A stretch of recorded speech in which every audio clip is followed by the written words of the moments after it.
Hello，welcome back。今日咧，我哋開呢個 M2 啊，Mega 噴火龍 X 嘅系列。咁啊，今日咧我開咗一盒先啊，自己已經等唔切啦。今次咧目標非常清晰，就係中噴火龍嘅卡。咁啊，中咗小光咧都 OK 嘅。咁大家記得 like 同埋 subscribe 我 channel 咯，好嘛？多謝支持。事不宜遲 ，Let's go。好，第一張嘅 AR 卡，呢個唔知咩仙人掌啊，唔記得咗啦。定咩童子啊？咁啊，第一張嘅 AR 都唔差，呢張都靚嘅。好，第一張 SR 出咗啦。咁啊，同上一彈一樣咧，佢有一張道具 SR 嘅，咁啊應該都唔係太擔心。呢張應該都係道具嚟嘅。係啦，冇錯。咁啊，呢個唔知咩頭盔啦。好，第二張 AR 先賢永遠啊！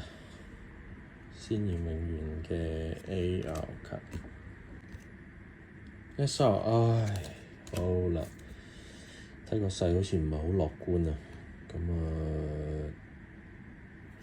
Game Over 夢妖魔 SR， 好啦，第一盒就已經出師不利啊，咁睇下有冇機會爆配啦，夢妖魔 SR。好，仲有一張啊，白海獅嘅 AR， 呢張其實都藝術性角度都靚，我覺得有極光嘅 feel 啊。係第一次開呢個 M2 咧，以失望而回啊！噴火龍一張都冇出現啦，咁啊亦都冇小光，咁就唯有下一次我等埋哥哥返嚟開埋另一盒，咁啊睇下會唔會有啲唔同嘅運氣啦。OK， 下次見，係咁，拜拜。